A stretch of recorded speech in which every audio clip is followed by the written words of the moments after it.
Does anyone know what body language is? Can anyone define it? على أي level? Yeah, it's I think when your body speaks, not your tongue, not your vocals. Okay. ممكن تقولي زي إيه؟ Like moving independence and like making facial expressions in general, like your hands, your arms, or your facial expressions. He's right. It's a form of non-verbal communication, which includes eye movement, gestures, the positioning of your body, and certain tones of voice, eye movement, and several other things. So what I'd like to talk about is, oh wait, okay, so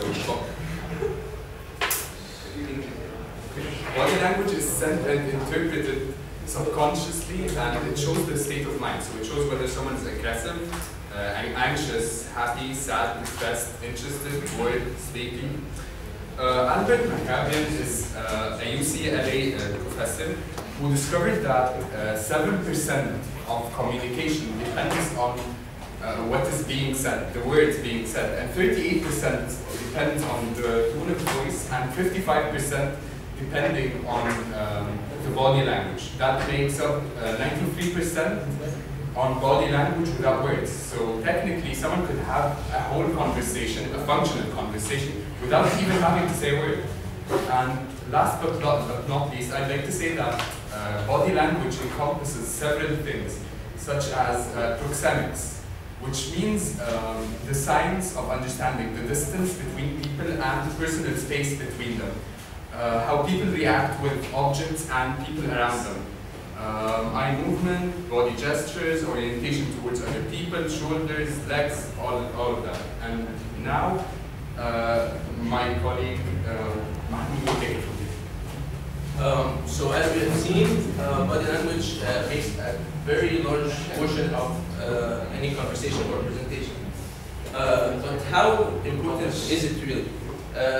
To show you this, we have made a video of two completely random people speaking.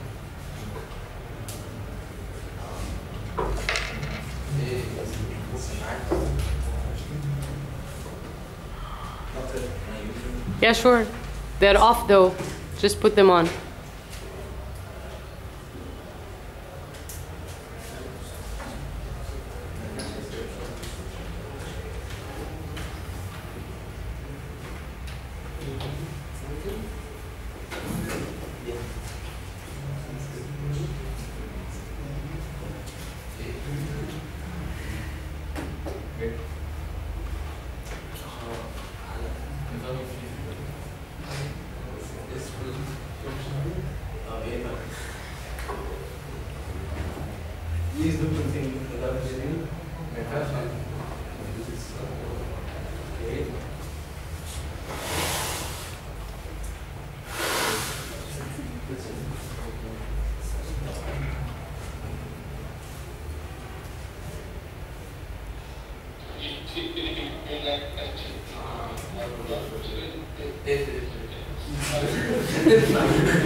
نعيم شيل الصوت، اقفل الصوت وخلينا نتفرج عليه كده عشان يبقى البودي لانجوج بس. احنا هنا بنتكلم على البودي لانجوج بس، مفيش بودي لانجوج.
I'm sorry.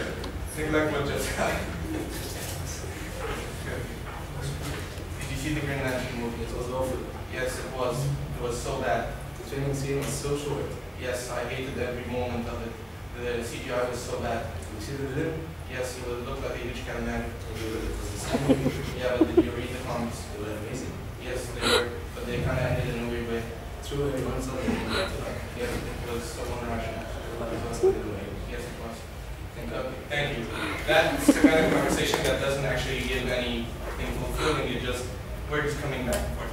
So instead, here's a conversation with body language, and you can see how we react in every situation. You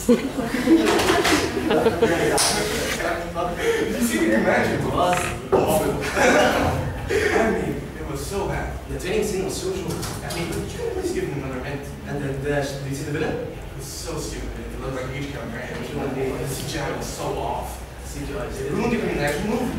Did you see the comments? Yes, they were awesome. The comments and stuff, especially in this night.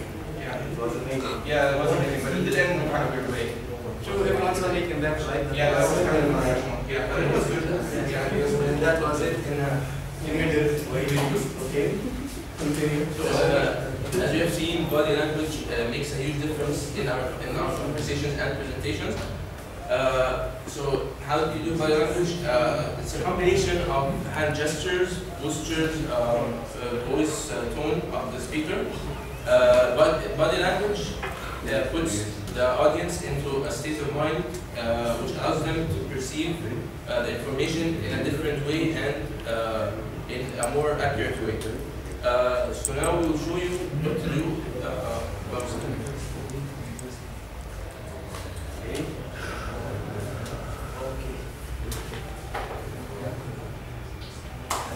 Body language is important, as they said, and one of the most important aspects of body language is the eye contact.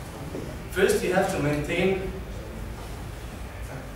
a bond with the audience in order to.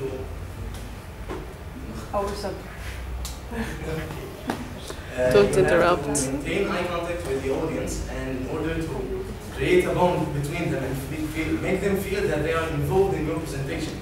In order to do that, you can, at least if you have a small number of audience, you can make eye contact with one person for 3 to 5 seconds till they feel the bond between you and the audience, then switch to other person.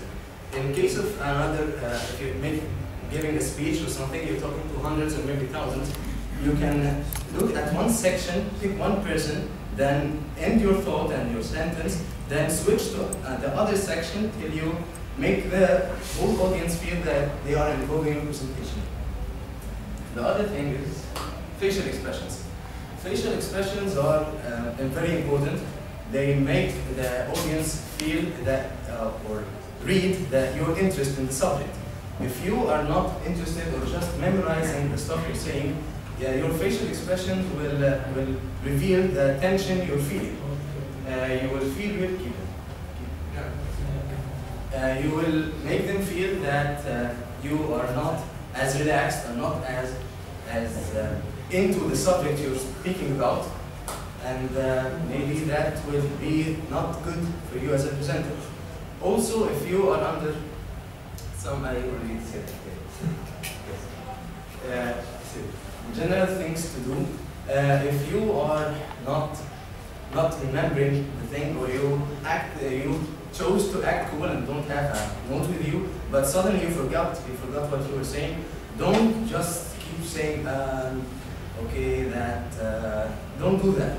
Take a pause, think, say I don't remember even if what's the worst, in case we did that, okay? If it is the worst, say you don't remember, but don't do as I did, and don't keep scratching your head and moving around and doing anything to waste time till you remember. Just do it and okay. Things not to do during your presentation. Okay. Technically, putting anything in your mouth in general is generally not preferable at all, especially if it's one of your own body parts. So don't put your fingers in your mouth. Next. Don't give weird facial expressions or exaggerated facial expressions, because it just kind of makes you look crazy. Because so if you open your eyes like real bad, you're gonna look like a serial killer, and if you present. Okay, don't cross your arms. So that kind of puts you in a defense situation, and since you're the one giving the presentation, there is no reason for someone to attack you or any kind of thing like that. So try to keep your arms and hands in a good position. You want to use them a little bit, but don't cross your arms so you don't look like you're trying to defend yourself from the audience. Also, don't get too close to the person you're presenting to because that kind of makes them uneasy. But of course, in a large presentation like this one, I mean, that actually doesn't happen unless I go to him. And so, yeah, that only applies to one-on-one conversations. Okay, don't use your hands like you're, trying to make an imaginary space around you because that's not needed. Your hands should just be like 90 degrees, changing from a little bit angles to another. Also, keep your hands off, private parts during presentations because that's kind of weird. I mean, if you have a situation that you need to adjust other parts of your body, you can do that actually after the presentation or pre-presentation, but not during.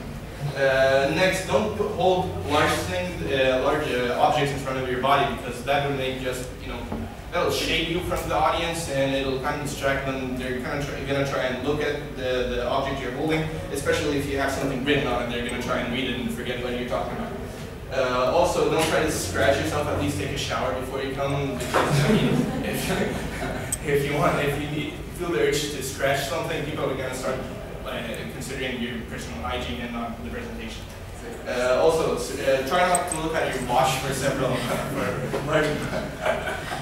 try not to look at your watch for large amounts of time because you should know your personal timing and your presentation timing, and you shouldn't keep just looking at your watch all the time. Of course, I don't have a watch, but that's just going to distract people from the presentation also. Also, try to avoid the ultimate poker face, especially known as the Kristen Stewart face. And yeah, so basically there are also other stuff. One of them is the tone of your voice. You shouldn't try to scream to get a message to the other side. Also, face your audience. Don't try to give them your back or something like that. Of course, don't use weird gestures because people are going to start wondering what is it exactly you're trying to tell them, and they're not going to understand it. Don't move around a lot because if you keep moving around a lot, you're going to distract your audience from the idea of what you're saying, and rather they're going to keep trying to track you going back and forth on the stage. Be yourself, but don't try to act because if you try to act, you're going to get distracted. You're going to get distracted from your presentation. You're probably not going to be able to convey the message very well. Also, don't make sudden movements because if I just suddenly move, people are going to wonder why is he doing that. They're going to think there's a fly or a bee on stage, and they're going to try, they're going to get distracted of what you're doing. So also, presentation skills, like Gad said, they're so important that whole conversations can be built on, on body language and without even words. And here's an example.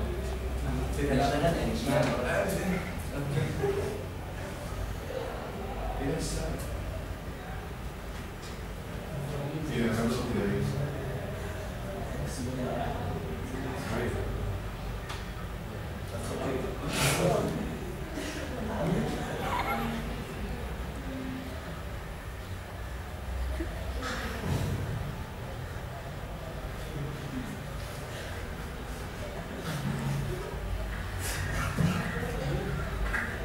As you can see, there are two different conversations that occurred during this video. One is that Gad won a little later, and he only with signals and with his body language, he was able to convey the message to Naeem, and he understood what he needed, and so he made a reply based on that need. The other one was another need, which is kind of urgent, and which I made to Naeem, and he understood, of course,